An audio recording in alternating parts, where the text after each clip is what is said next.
Hello, I'm Paul Johnson with The Optimistic American, and today we're going to talk about cognitive biases and blind spots and how that relates to you being able to find your sense of agency.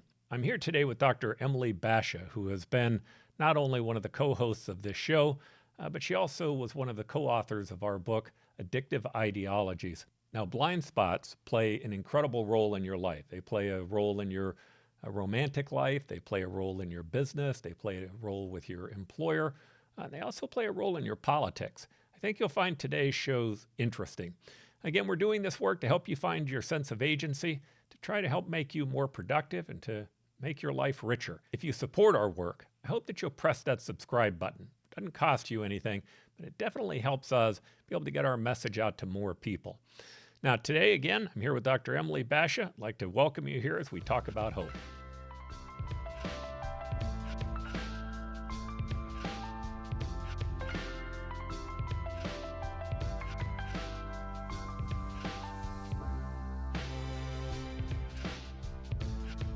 Dr. Bashah, welcome to the show.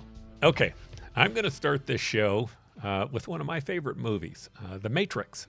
Great movie. Now, it is a great movie. Now, I have a number of friends who just love The Matrix. In fact, some of them will argue things like that we actually live in a matrix, that that everything that we see here is somebody else's design, and we're kind of living in this alternative AI world, which is what The Matrix is about. There's some, our bodies are stored in some remote location, and our intellect is being driven by some AI technology where we don't really recognize our capacity. There are people that argue that there's a much deeper meaning than that. But here's the meaning that I want to try to drive from it. The meaning that I want to drive from it is that blind spots and cognitive biases are much like what you see inside the matrix. You know, leadership is an interesting skill. Leadership is our ability to influence people. And our ability to influence people is first determined by our own understanding of our own biases so that we can understand the biases of other people. Well, agency really is having an understanding of yourself, who you are, so that you can determine your own destiny. And again, to be able to do that, to be able to influence people, to be able to provide for leadership, understanding those biases are important. Well, what happens to many of us is that we have this moral authority. We have this belief that we're right, that the things that we're doing are coming from a good place, that we're morally correct. And that moral authority is kind of like taking the blue pill. The blue pill is being able to see things the way that you see them now. But the red pill, that's different. The red pill is the ability to see things as they are. And to see things as they are, you cannot do that, not only without understanding the other person's bias, but more importantly, in understanding your own. Now, this is complex, and sometimes it's complex to understand. And I was hoping that you could start by helping us with that, helping us understand how we can better understand that we actually do all have biases. Yeah, and that there's these different levels and layers of cognition. And some of them are there for our survival to help us make some quick decisions and compartmentalize and categorize information very quickly and rapidly so that we can ensure our survival. The other thing is to give us some comfort and predictability and a sense of control, especially if you realize that you're living in this illusory world and really nothing is within your power and control. We like to believe that what we have and what we've created in our existence is stable and constant. But as soon as something happens, like a death or some kind of tragic loss, then that's when people realize how much their efforts are quite futile in exerting control. So I've got a fun little exercise just to see. Just being open, I invite you to close your eyes. All right. And just imagine that you've hired a framer to come and do some work on your house. And 9 o'clock comes by. That's when the framer said that they would be turning up at your house. No one shows up. Sure enough, an hour later, you get a knock at the door. And so you open the door, greeting the framer, feeling a bit irritated, but relieved that they're finally there. Although Okay. having been in construction, one of my biases is I always expect them to be late. But yes, go ahead. Okay. So there's one of example one. Okay, let's do an example two. Let's say you're at your workplace and one of your employees comes over to you and says, I have a complaint. I want to file a complaint about the manager. And it's based on a sexual harassment complaint. And so you're quite shocked and open and not quite sure about what you're going to hear, but yet, you listen to what the complaint is about. All Okay. right. So now I invite you to open your eyes. All right. So in the example one with the framer, if you had to identify the gender of the person, what would you? I would What have did you guessed a male. envision? I would have guessed a male. Okay. All right. And anything else that you want to add on why you thought a male, or maybe some other typical characteristics or things that you Oh, I would have envisioned? thought big and strong and a bicep about the size of a basketball and their hat on that they got at some truck stop or something. But they're there to start framing, and because most of the people that I know that are framers are male, I would have thought of them as a male. Okay. All right. Fair enough. And so for the second example, anything that you envisioned in terms of the gender or any other descriptive features of the person who approached you as the employee? I would have guessed the employee that came to me to be a female, and I would have guessed the manager to have been a male. Again, just based upon kind of my past experience. Okay. Yeah, that was going to be my next question. Like what you imagined the manager, and any particular other like descriptive features of the manager, of the person that the employee was. No, I probably would have seen the manager in more of a suit or a little better dressed. I would have seen the employee probably younger, not as old as the person who was the manager. So. Okay. Yeah. So these are some typical biases, and that framer could have easily been a female, and the employee could have been a male who was filing a complaint against a female manager for sexual harassment. And while statistics show, well, some of these certain patterns tend to happen more frequently with one gender than another. We tend to develop these biases, which are shortcut circuits. We call them heuristics. And again, it just helps us make these quick decisions. The problem is when they get sticky, and then we automatically assume across other situations that all things must be true. And maybe we attach them based on race and gender. And so stereotypes tend to happen. Not all stereotypes are inherently bad, but when they are bad is when we start to make a lot of assumptions and judgments and start to assume all people of one race or one gender must be this. So in psychology, that's what we call availability heuristics. And it helps us, as I said before, make these short, quick decisions and take in a lot of information at once and be able to discern a situation. So what we want to ultimately do in order to improve ourselves and develop ourselves is really to enter this metacognitive phase, which is allowing ourselves to think about our thinking.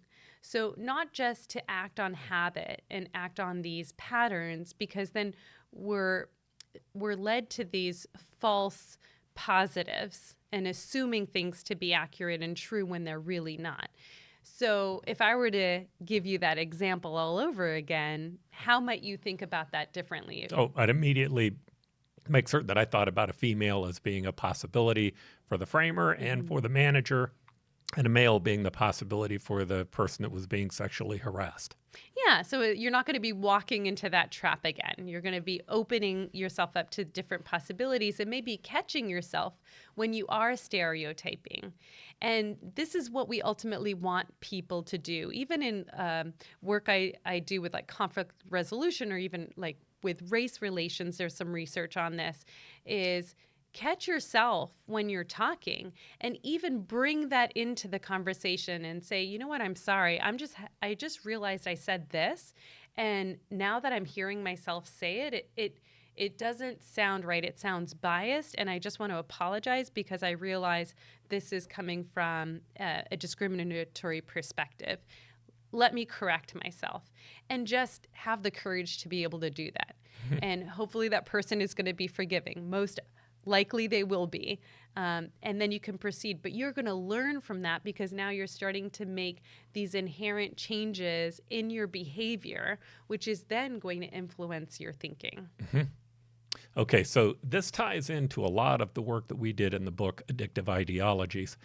Ideologies are, in my opinion, they're very interesting because they're really a substitute for intellect. Right? That's a controversial way of looking at it. But what an ideology does is it gives you a total construct, the ability to see the world through a certain lens. And what it does then is it gives you arguments to back up those things that you're promoting. So you begin to know when you're in an ideology, here's who we think is the problem, here's the group that's causing us a challenge, and all but for if we just did these things, it would fix our problem. But the reason that we can't do it is because of X, Y, and Z. Now, what someone will eventually do is they'll question that.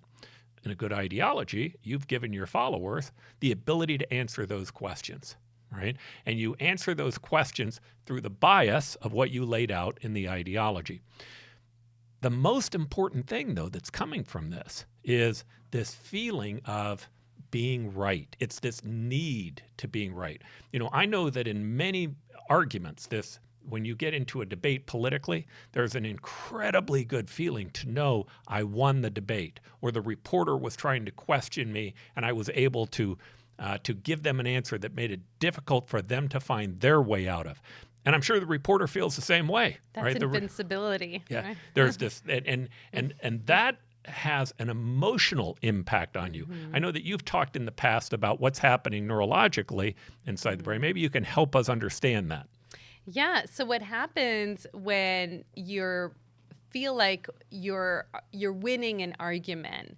There's a release of adrenaline and dopamine, and it triggers this dopaminergic pathway in the brain, which is tied to addictions, interestingly, because it's got this excitatory response system. And so it gives you this rush and this high, and it's going to cause people to want to experience that high again. So they're going to be chasing after that next adrenaline rush. We see these with certain kinds of substance use addictions. We see this also in gaming addictions and also gambling addictions. And it's really a similar pathway that keeps getting excited each time. So the bias is, I want to be right. And that's much like gambling and other types of addictions. In fact, our book, Addictive Ideologies, when we utilize the word an addiction is just simply somebody who keeps doing the same thing over and over again, even though it's hurting themselves or hurting other people. So there's a recognition that there's pain that's being caused, but you can't quit. You can't stop. And part of that in ideology is actually tied to what's going on neurologically and biologically. Yeah, and I like that. I just wanted to clarify when you were making that comparison of like being right versus, substance use addictions or gambling addictions. I think there are similar neurological response pathways that make it habit forming. And then once those are triggered, then that person's going to be wanting that same high again. But the important part of what you just highlighted is, well, where's the functional impairment? Because it's not a problem until you have serious consequences that are affecting your personal life, your occupational life, your peer group, your workplace. All right, so let's separate just for a moment the desire to be right from the ideology. Right? I think the ideology could overlap in this, meaning if you had a problem with an ideology, it could overlap in this. But let's just go to the being right.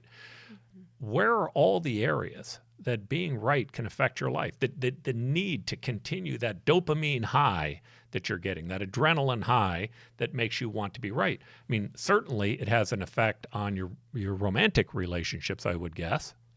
Well, it can hyperinflate your sense of power and control over another person.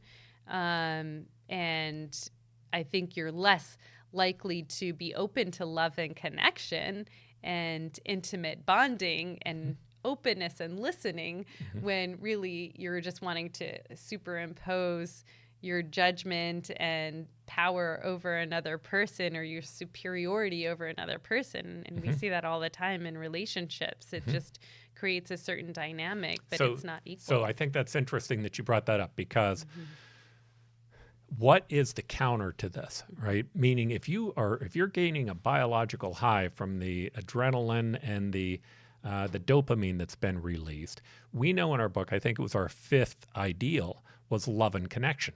Love and connection also has a biological effect on people as well. And it can be the counter to the need to be right, because instead of releasing dopamine, I believe it has a similar but different biological effect. Yes. And as you were talking, I was just thinking about this podcast that I did earlier today with Alon Ben Meir. And he's done a lot of research and work on a conflict resolution with Israeli and Palestinians. And if you want to talk about an impasse with any kind of group, there's one great example.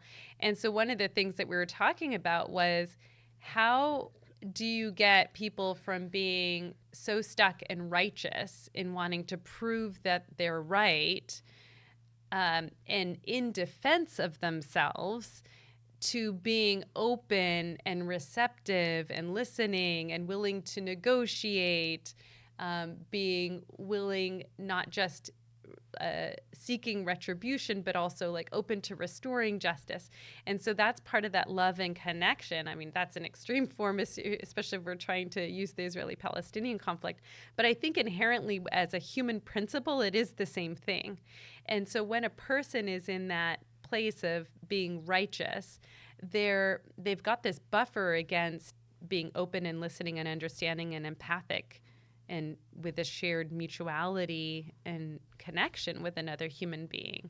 So absolutely, love and connection would help. So love and connection releases a different hormone, oxytocin, right, which opens up the frontal lobe. It opens up the neocortex so that you can have rational thoughts, so that you can think creatively, so that you can think innovatively. So effectively, one of the answers to wanting to be right is love and connection. Now, I love what Martin Luther King had to say about this. He talks about the different types of love that exists.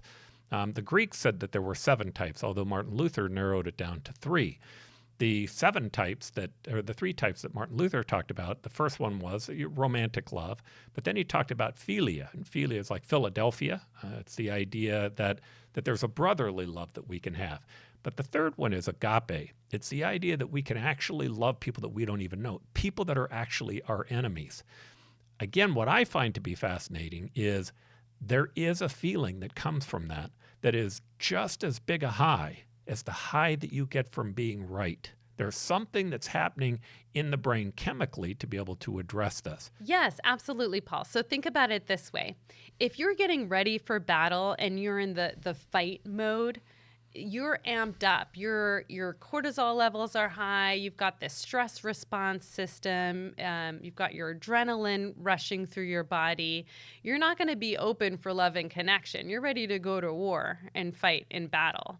And so if you think about, well, what is the flip side of it? That is the parasympathetic nervous system in response that comes after that wave of the sympathetic nervous system. And that's where that oxytocin is released. And that's where things start to calm down, because we cannot function and operate. Our frontal lobe isn't going to be operating at its highest capacity when we're in that fight response. It's really that one-way streak, which is survival. Do what you need to do and get it done. And there's nothing else that I can focus on outside of that.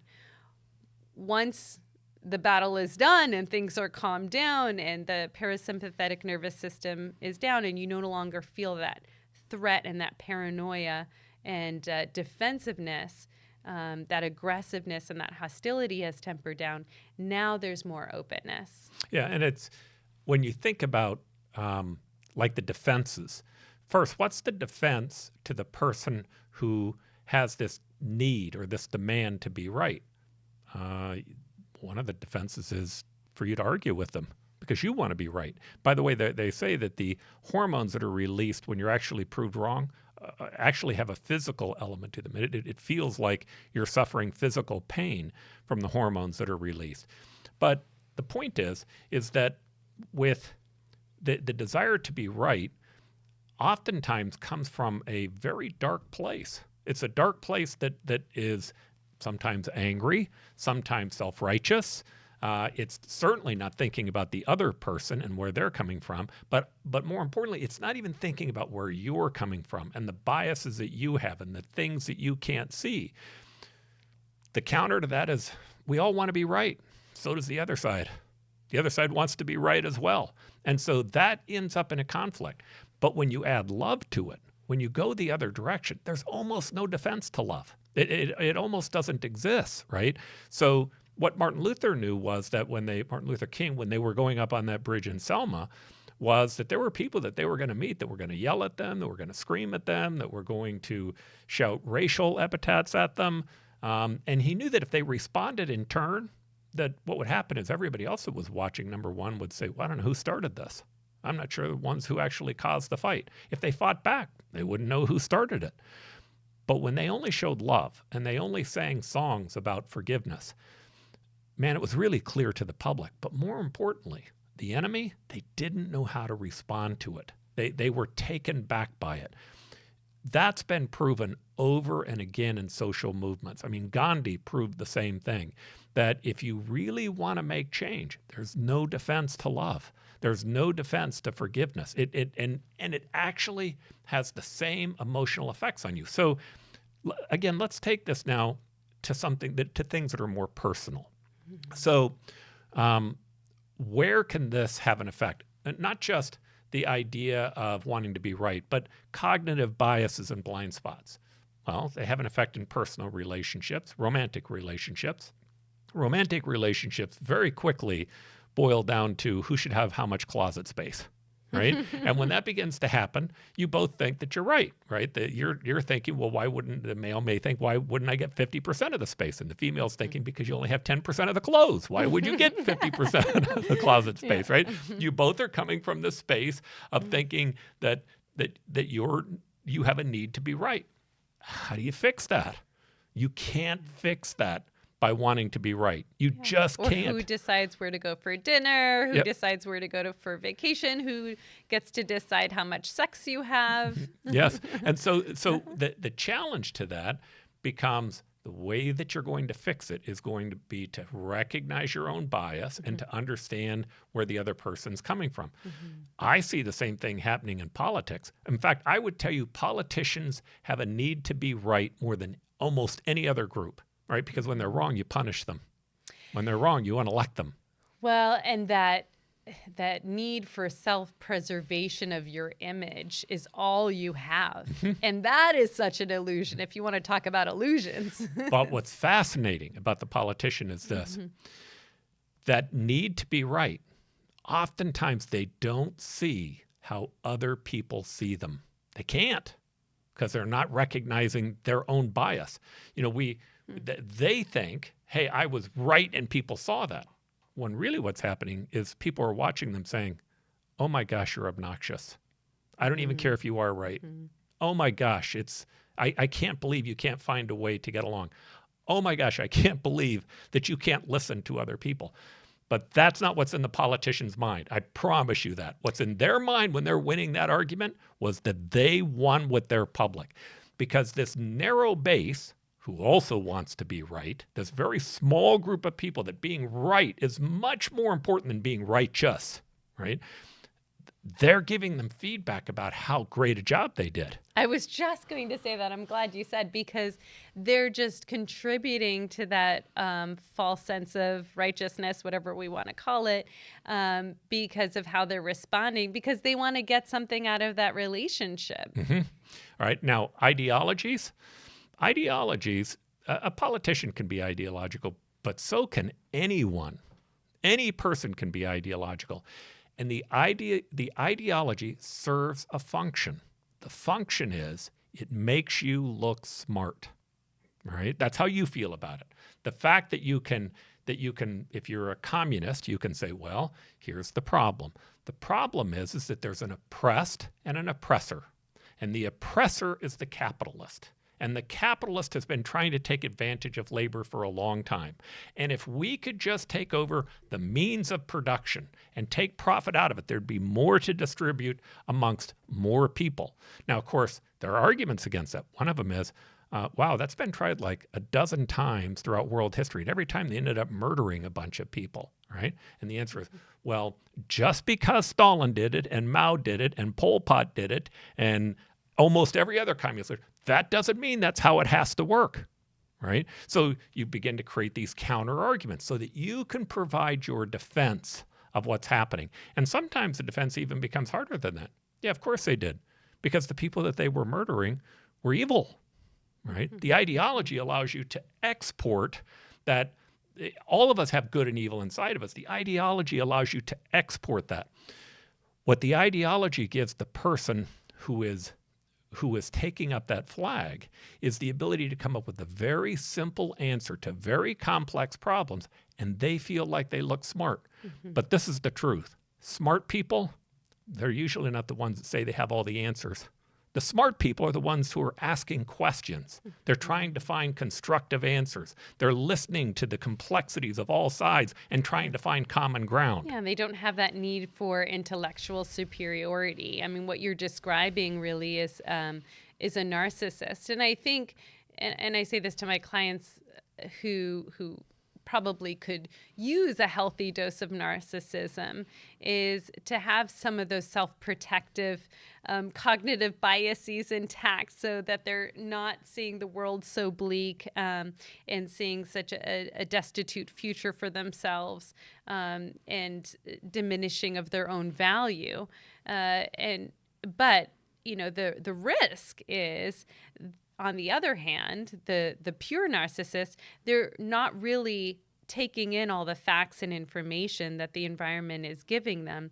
And potentially there aren't enough natural consequences to put them up against some of their own false pretenses and beliefs. So I'm not a psychologist, but what I like about using narcissism, you can correct me if I'm wrong, is that a narcissist is not it's not a genetic behavior, it's a learned behavior. Whereas psychopathy may be something that may be more genetic. And what's interesting to me about the idea of narcissism is that narcissism usually comes from a sense of insecurity, from somebody who they present this front of how great they are or how smart they are. They use the ideology as a means to cover up some deeper insecurity. Would that be a fair analysis of a narcissist? Yes. So when you were going to the genetic predispositions, I guess I just want to clarify something. So there's a narcissistic personality disorder, which is diagnosable, and there are specific criteria that have to be met in order for it has to be pervasive and prolonged, and affecting lots of different areas of a person's life where are those functional impairments that I talked about earlier, for it to be diagnosed. That is different than us just talking about a trait-like behavior when we say, oh, that person's a narcissist. So there's a clear difference, and there's lots of genetic studies that look at heritability factors and environmental factors. The part I agree with absolutely is that there is a deep insecurity that they're trying to mask. And to most narcissists, there may be a slight knowledge that it's there, but they have to work so hard at denying it. And every now and then, if it gets pushed or they feel that opening, then they have to counter it in some way. And they'll go to every length possible in order to cover that up. So we're going to talk about in the end how to try to help other people who have challenges with blind spots. What I like about utilizing the whole idea That's of a challenging narcissism one. Whew. is that if it's not, I mean, I believe that the environment does not determine your psychology. Your psychology determines the environment. In fact, that's the very definition of agency. That the actions that I take are going to influence my future. And if you don't believe that, you probably should stop watching the show altogether, right? The optimistic American, right? But that's because that's fundamental to what we've been trying to do, is to tell people you can regain your sense of agency. This is about empowering your individuality. And in understanding that, the idea of being narcissistic and understanding that it's overlying, or it's covering up some insecurity that you have. Interestingly enough, you're probably going to look smarter, and you're probably going to become smarter. Instead of having to convince people of how right you are based upon your ideology, to be able to ask questions and to understand where the other person is coming from. And you're certainly going to be able to move your life further ahead. So let me take that to another item outside of ideologies and outside of politics and outside of romantic relationships. Business. Oh my gosh, does this have a big effect on business? Now, one effect that it has in business is that when an employer meets with someone, you ask those questions up front. You said, so a framer comes to your house and he's late. And then you said, okay, what did you imagine? Well, the fact that I imagined a male actually puts me at a disadvantage, right? Because there are people out there who may want to hire, I don't hire framers, but they may want to hire a framer. And if they can think beyond the traditional mode, they're going to have an ability to be able to gain not only insights, but greater talent. So one of the things that happens to an employer by having blind spots is oftentimes you overlook the talents and skills of people who may not look like you. They may not think like you.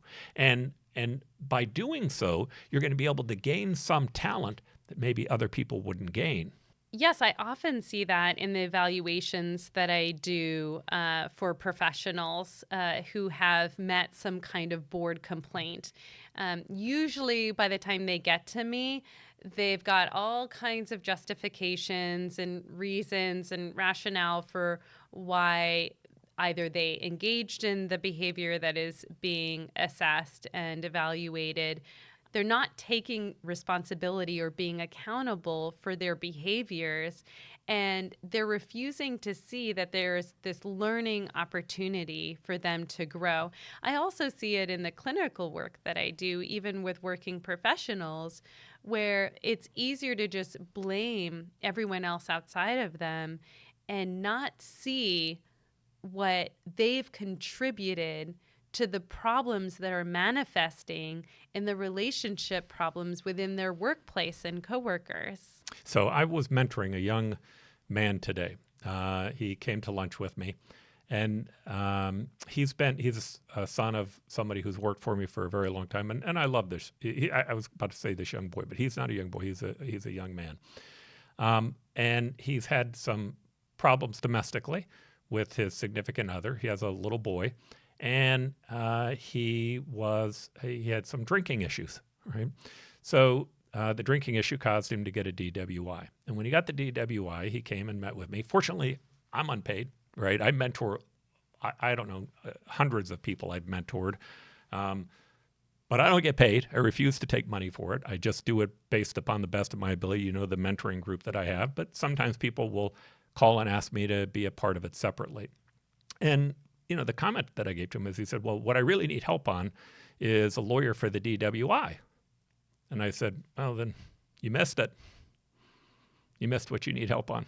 Mm-hmm. And I can't help, right? Mm-hmm. And so we kind of went back and forth. He got a little frustrated. I go, well, tell me what the problem is. Mm-hmm. You're telling me the problem's the DWI and what it's going to cost you in your work. Not seeing the drinking as the right? problem That's and right. that you're a father of a child. The and where's the DWI is a responsibility? symptom of the Boy. problem. Now, Yeah. I admit, I hate drinking. I can't stand it. It's had a very negative effect on my life in lots of different ways. But here's what I can say. You have to ask. That's what I told them. What do you want? What are you after? I said, look, I'm going to tell you why I don't drink. Many people don't even really know I said, that what answer. I want is I want to spend time with my family. I want to spend time with my children. I want to be able to be somebody who can contribute back to society. I want to build my business. How about be a role model to your children? Well, I'll do my best to be a role model, but it's the time that I want to spend with them that does something for me. It's the helping them in their life. It's growing my business, building up resources so that we can have a bigger impact on healthcare or to make this podcast work. And drinking doesn't help in any of that. Yeah. None of it, right? And I get it why people do it. They say, well, it loosens me up. Why do you need to be loosened up? Why are you so uptight? What's going on? You think you're really going to fix that with drinking, or are you going to fix that for an hour with drinking? Right? You're just going to create another problem. And With the problem by the that you're way, masking by the drinking. no one I know drives drunk when they're sober. No one. They only drive drunk when they're drunk. Yeah, because you're making an impaired decision. That's right. When they're sober, they go, I would never drive drunk, right? But once you're drunk, you make different decisions. Yeah, or don't once you're even high, place yourself in that you make position. different decisions. Correct. His blind spot was about his girlfriend. It was about society. It was about the law. It was about the DWI. Now, I will say, when we got to the end, I think he bought into it, right? And that he's got to start with him. He has to work on him first and figuring out what's going on. Why am I drinking? How is this helping my life? What's the value that comes from it? Now, I know I was about to say I'm not judgmental on drinking. I am judgmental on drinking. I'm judgmental That's okay on to drinking. see. It's good to say that. Yeah, You just practiced what we there talked. go. Good job. I'm judgmental because I don't get it. I don't You get don't relate to the it. value that it brings your life. I just don't see it. Yeah, and, you see it as a lose-lose situation no matter what. And when people say, well, yeah, but I enjoy my life more. Not me. If I enjoy my life more when I take my grandson fishing, or when I go skiing with my brothers, or when I sit around a campfire and listen to people telling stories. And I don't need alcohol to be able to do that. And in fact, alcohol impairs the other things that I want to do, so I can afford to go skiing, and I can afford to be fishing, and I can afford to be around a campfire. Yeah, I just want to go back to, some of the barriers like you were describing for this young man. And I see this all the time in my clinical work is what is preventing this person's willingness to really see things as they are? It's easier for us to see it as an objective observer. We're outside of it. We have no emotional investment in it, and it's just so obvious to the person that's hearing their story.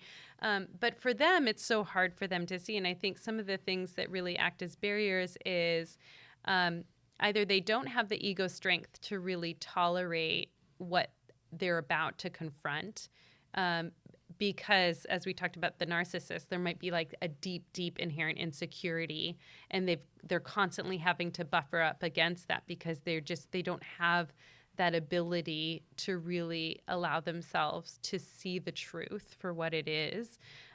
So they constantly just remain stuck in find patchworks, things that feel good, and that's it. They're constantly chasing that.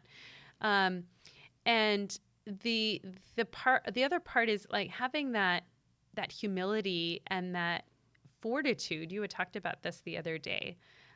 It is so hard. And how do people build that resilience and that internal fortitude to be able to see when they're wrong, see when they have those errors in judgment, see when they made those errors in decision making, like you just did right now? Like, hey, no, I am judgmental, and I'm going to own that. I am judgmental about alcoholism. It's a horrible thing. So and by the way, all of this to me plays into one of the big areas that I've been involved with, which is sales, right? People having to go sell. Here's what I find to be fascinating about salespeople. They get high off of winning. They get high off of being right. They get high off of closing the deal. The challenge is that when you watch a salesperson, I've watched really good salespeople who will go in and learn about the product. They'll understand the product completely. They'll have more information on that product than anyone you could possibly imagine. They'll have, like an ideology, they'll have all the counters down so they know that when you bring up the objections, how to be able to deal with them. And their only goal is to make the sale. So they talk at the customer, right? And their questions, they're not really questions. They're questions, they're statements designed as questions, right? The most successful salespeople that I found, both monetarily as well as finding happiness in life, start with, hey, what does my customer need? In fact, they don't even say my customer. What does this person need? Is this product the right product for them? Is this something that they should use? And when you do that, you can say, here's what our product does, and here's what we provide. But that doesn't sound to me like that's your need. But let me give you a phone number of somebody whose need it is, who I think could help you with this. When you explain that to a salesperson, they can't even imagine it. But I can tell you the number one thing that you have in business and in sales and in a relationship, it's trust. Yeah, I remember one of the first questions you asked me was, what stresses you? And I remember thinking, wow, that's such a powerful question. And you learn so much from a person based on how they answer that. And I thought, wow, this person really cares about me. Like he wants to know and is really compassionate and understanding about what stresses me. It's an important question. And when you make a sale based upon compassion, oh my gosh, it's a 10 times better sale. First, the customer is probably going to stay with you if you were real. It's a relationship. It's You're a relationship. building a relationship. And what happens is our blind spot is this. We're transactional based. I want money. Well, that's politics. I'm going to convince you to buy my product because I want money. That's a transaction. And what happens when you're done with the transaction is you discard it. You go move on to the next transaction. And the challenge with that, you never really build up trust. And it's hard to get repeat business because that first person goes around and tells people and say, that was a bad experience. That didn't work. We talk about things going viral. I find this to be fascinating. The number is 80% of all things that go viral aren't online. It's word of mouth. Right? We have a book. All right. The number one thing that our publicist told us is what sells the book really isn't your online advertising. It's word of mouth. Somebody reads the book and they like it and they go, you need to read this. Right? Things that go viral are things that other people like and trust. And that's true with sales too. And if people learn to trust you and to believe in you, it has a huge effect. But if your blind spot, if your cognitive bias is, my job's to make the sale. It's not really my job to make sure you're okay. It's caveat emptor. It's your job to figure out whether or not this was the right thing or wrong thing for you. All right, buyer beware. Good luck.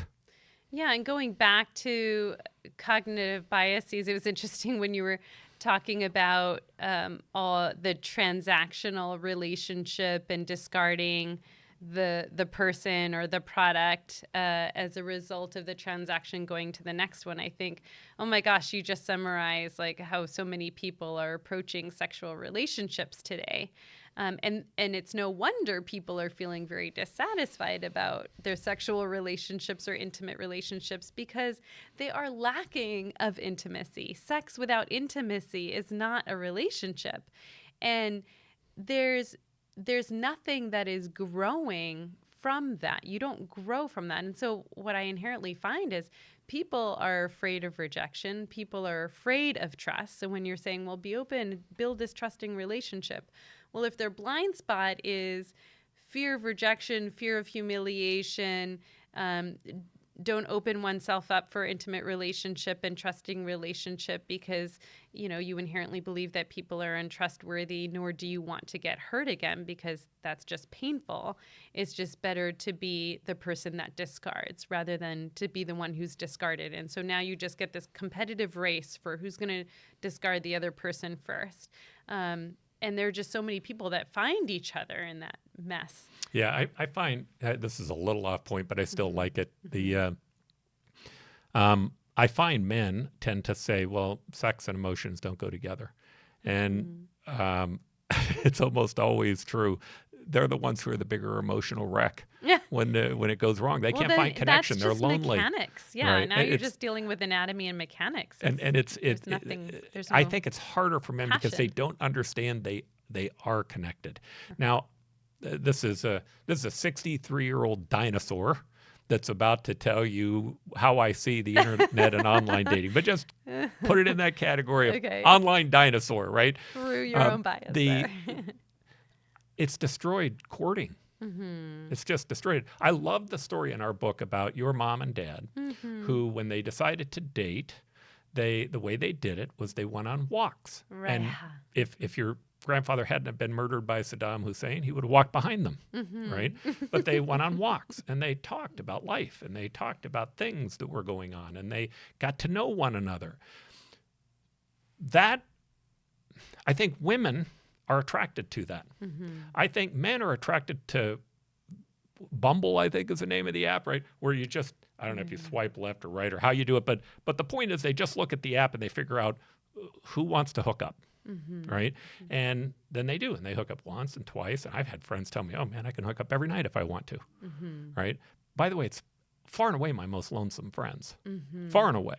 Right. The people who tell me that they can hook up almost every night as they're bragging about their latest kind of conquest. I don't know how much of a conquest it is when you get voluntarily on a... That high, that adrenaline rush, to get that kill, if you want to call it that. But what you missed is the human connection. Yeah. And you missed the courting. It's and you missed empty. the part that really makes life richer if you can find it. It's much richer. And those are the people that I see that have those blind spots that they're constantly running away from, and they tend to create these habits and be locked in these patterns because they're so afraid about what they might find about their own vulnerability. And they'll spend decades running away from themselves, trying to fill themselves with this emotionless. It's a void. It can never fully be filled. Now, this may be a blind spot of mine. It's certainly it's a bias. I think women are better human beings than men. Right? I think that that they kind of do want that relationship. They do want that sense of intimacy. To me, that means they need to be the drivers of the relationship. Right? They need to be the drivers because I think men, at least many men, will simply go for the sexual relationship. And in the end, neither one of them find happiness through that. They just find that dopamine high that they get from the conquest. So anyway, let's go back to the show. Back to the whole idea of cognitive biases. We'll save that for another show. It is related. I guess it is related. All right, Emily, there are lots of different biases that we could talk about. We've listed those in a worksheet that you can find on our website at optamerican.com. Those should be able to help you try and identify different types of biases. But we spent most of our time talking about today the big bias, which is the desire to be right. What causes it, what drives people to want it. What I want to talk a little bit about is this whole concept of system 1, system 2 thinking. Now, as I understand it, system 1 thinking are your intuitions, right? So it was an intuition of mine to think about a male framer. That's just an intuition, right? But system 2 thinking is thinking about that intuition itself, that system 1 intuition, and trying to make certain that you think beyond the simple, that you analyze what you're doing so that you can change your intuitions, that you can change your thinking. How do you deal with that in psychology? How do you help people think about thinking? Having the motivation is really important. To see the investment in being able to slow the process down, move that rather from a knee-jerk reaction that is emotionally driven process to one that you're really thinking through and asking, what am I missing in this conversation? What am I missing in this situation? What am I missing in this relationship impasse? What am I missing in why I keep repeating these same patterns over and over again and getting the same result, and I'm constantly feeling dissatisfied with it? When people have that motivation, that's when they're right to be doing the work. And so if this is you, then really the questions are, what do others see about me that might be obvious to them and not quite obvious to me? And so you could actually ask people that you trust and So we survey. have this graph that we talked about. And maybe let's walk through it because Okay. I think that's Yeah, I helpful. think So it'll be good. let's start with what's known, what you know about you and what other people know about you. So give me an example of what that might look like. So, okay, let me talk about somebody who maybe is more on the depressive spectrum, depressive side, quite isolated, feeling despondent and hopeless about their life, not really feeling like they have any future, maybe even some suicidal ideation. So I'll maybe paint that picture. All right. So something that might be known to them and known to others is very factually based. It's not interpreted, it's not an assumption, but it's known. So one might be that this person is shy. Okay. And they tend to be introverted. All right. So we both think that you're shy. Now let's go down the chart to the next item, which is what you know about you, but what other people don't know. Yeah, and so this might be that there's a deep feeling of shame and guilt. And that emotion is what is driving a person's pathology. Okay. And influencing their behaviors and keeping them stuck and locked in their patterns. All right. Now let's go over to the top right corner. What is now known to them, but maybe you don't know? How might that whole concept play out? That they're engaged in self-destructive, self-defeating patterns that constantly keeps them failing and not growing and keeps them stuck because they're not entirely believing in themselves. And so they engage in behaviors that give them the same result. Now, to get to that box, you might start by asking other people, or you might start by thinking about what they might be thinking. That's Yes. one thing they might be thinking. They also might be thinking, they're stuck up. They never talk to me. All right. It's not just shyness. They seem to not care about me. Right. But again, how do you find it out? You ask other people. You ask them open-ended questions, and that may be a little bit vulnerable, but you're going to gain information. Now let's go to that hardest category. What's not known to them and what's not known to you. So this is when you start to get to core beliefs, and that is the heart of the blind spot. This is the genesis of it, and this may come or stem from childhood. It might be what somebody has maybe said to you, or how you were maybe mistreated, or maybe connected to some kind of trauma. But for this person, one example might be a real belief that they're undeserving and unworthy. Okay, so I know that we've spoken a lot now about identifying what the blind spots are, identifying what you think they are that other people would agree with you on, identifying what you believe but they don't know, identifying what they know or what they believe that maybe you don't, and then what both of you don't know. But now let's talk about doing. Once you've identified it, how do you get to the point of actually beginning to change it and make a difference? Yeah, and this is kind of a pet peeve of mine, if I want to call it that. Sometimes people come into therapy and they say, well, I have low self-esteem or low confidence. Fix me. And I'll say, well, you got to do something about it. We can't just talk all day about it. You actually have to start engaging in changing the way that you're doing things and approaching situations, and put yourself in situations that you wouldn't ordinarily. And we need to devise these experiments in order to ensure and see neither of us are going to know what's going to happen. And you have to be willing to fail. And that's going to be part of the design and part of the model. And this is how you're going to grow. This is how you're going to learn about yourself. And it's through the doing that you then are going to extract enough evidence to prove to yourself why some of your assumptions are wrong and need to be replaced with some more accurate assumptions that are more reality-based and balanced. By the way, my guess is it's easier to talk about what the problem is than it is to try to implement it. I know in conversations, it sometimes is very difficult for me to deal with vulnerability. Oh, you just reminded me, there's a great book on this, Crucial Conversations, that I'll talk about that in a second. Yeah, I think that is a great book. But the idea when you have a conversation, if my goal is to get information out of you and to have a deeper understanding of me, my questions might go along the lines of saying, okay, so what do you think is the big challenge in our relationship today? That doesn't matter if it's an employee, a spouse, a brother, a mother. What do you think our big challenge is? And what is the role that you think that I play in it? Can you give me a specific example of what that might look like? And then you might say, okay, so what's going to happen in our relationship if I don't fix this? Which begins to give you perspective. And the answer might be, well, I'm going to continue to be irritated. Or the answer might be, hey, this is a game changer. I'm going to quit working with you, or I'm going to fall out of this relationship. And then it's, what do you think I can do to make this better?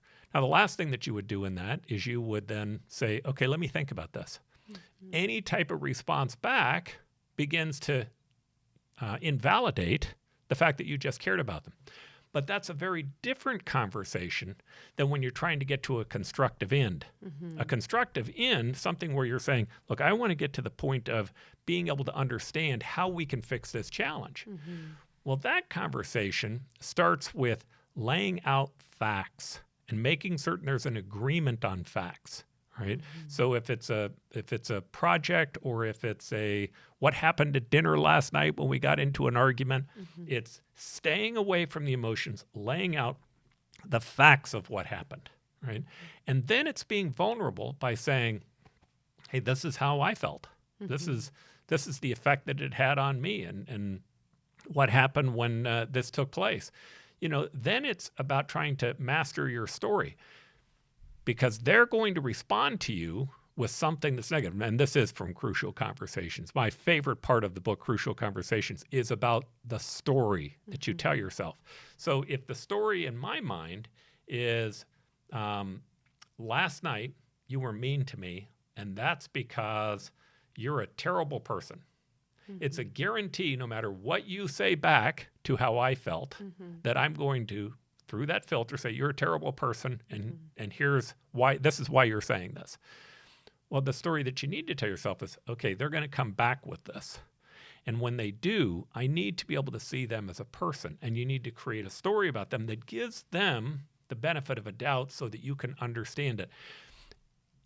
In those seconds that you respond to someone who's telling you something that you don't want to hear, that's where relationships are decided. That's where deals get done or they don't get done. And understanding the importance of that story in your head, meaning if you have a negative story in your head, you're going to fail at this task. You're going to go in the wrong direction. And it usually, not always, but usually is this. If you've labeled them, well, the guy's greedy. Well, she's inconsiderate. Well, he's lazy. He doesn't want to do what needs to be done. If you've labeled them, but you already have the justification for treating them bad. You don't need the conversation. It's already there. Yeah, it's interesting you bring up that example. So social psychology has defined this. It's the fundamental attribution error. And so the problem with that, it is a cognitive bias. And we give ourselves more leeway than we do other people. So if something happened to me, and let's say it was a situation that I got upset over, I'm going to say, well, it's due to external situational forces and has nothing to do with me personally. It's not based on my character that I behave that way. It was the situation that brought out the bad in me. But if you did that as my partner, I would get upset with you and I would say, well, he's not thinking about me and he's just selfish and he's just self-absorbed. And so now I start attacking you based on your personality. I'm not seeing, well, oh my gosh, all these other situational factors are putting all this stress and pressure on you. And it's as a result of all of that.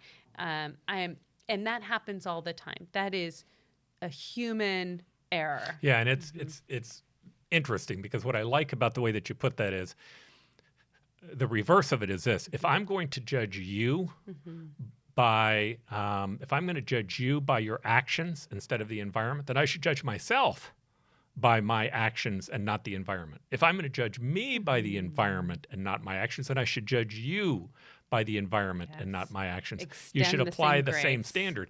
Now, sometimes the other person won't know that you're doing that, but if in your communication you talk about it, look, here's what I think is important for me to be able to do in this, or hey, here are the factors that I know that affect my life. That bias, you're right. That causes more problems amongst the employees that I have, amongst political groups that I have to sometimes try to find common ground with, and I'm sure you find it also in psychology. All right, so here's my last question. My last question is, how do you help someone else who you feel they have a bias? How do you give them the right advice or the right counsel or the right way to look at their problem? So if this is advice to a person who is not psychologically trained, so say if this was a friend or a relationship partner or even an employee who was saying that somebody else was caught in a cognitive bias, I would encourage them to offer your observation in a very fact-based, emotionless information that is offered in a compassionate way.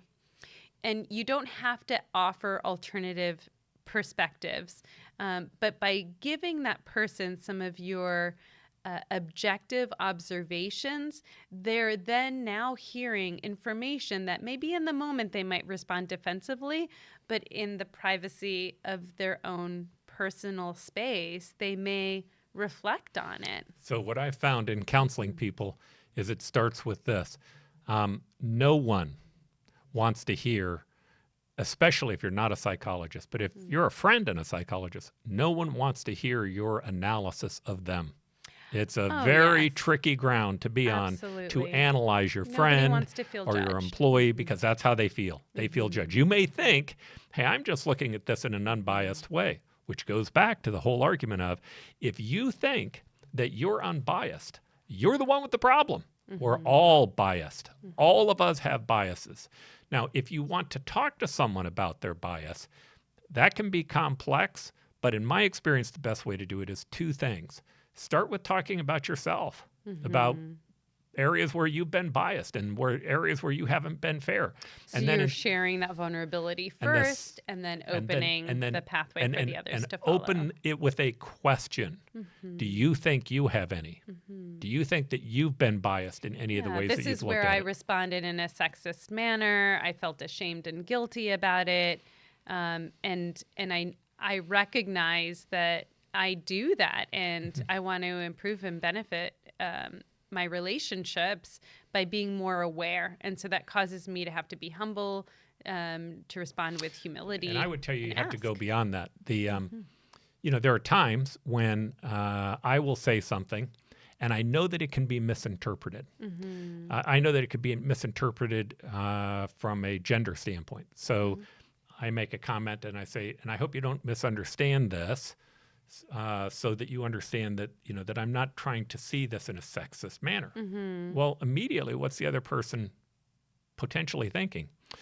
Well, obviously, you've just pegged me as being a female, and you've obviously just decided that you think about things differently, and that must mean you have some worry about having to deal with me because of my gender, which means you're not going to treat me fairly. Yeah. All right? So even understanding your bias. Yeah, now all this anxiety and hypervigilance starts to raise. The answer to that is to be open about it. Say, even my thinking about this worries me because I don't want to in any way treat you unfairly. And I can use your guidance to think about it, not just today. I can use your guidance to think about it long term. Most employers do not want to hear that because they don't see that as adding to their product. Well, the mistake is it is adding to your product. Yeah. When you think about an employee, everybody wants to think about the behavior. So, all right, give me their reports and how many of these functions did they get done today? Productivity. Well, here's bad news. Productivity is based upon how they think, and how they think is based upon how they feel. And we know that how you feel is not only based upon emotion, but your physiology, right? There's lots of things that goes into that final report coming out and coming out accurate, and how many reports that you're doing. Well, one of those things can be, gosh, my boss is now worried about me, or my boss now sees me as being different, and it causes them a challenge in the place that they're in. It makes them feel less secure. Now you're affecting their feelings and their emotions, and that's going to have a negative effect on what it is that you want to get done. All of these things affect one another. But if you can start the conversation with, hey, we all have biases. All of us do. And I work really hard at mine. And my guess is you have to work at yours too. And if you're not working at yours, if you think you don't have any, that's usually when you're the biggest problem. Yeah, and being aware of the fundamental attribution bias. I have someone that I know that tends to be perceived by females as sexist. And I've had a chance to observe this person in lots of different settings and over time. And my own observation of this person is they really don't relate to women well. And so I think that's the inherent problem. It's not that they're sexist. And so, I'm aware of that fundamental attribution error. And I think that could be a problem. And more than likely, I don't know the person you're talking about, but more than likely, it can be they feel like they're not treating anybody any differently. They're just not thinking about the fact that they do have a bias. And again, the starting point for all of this is that biases aren't necessarily bad, but biases are universal. It is impossible for us to grow up and to understand everyone else's perspective.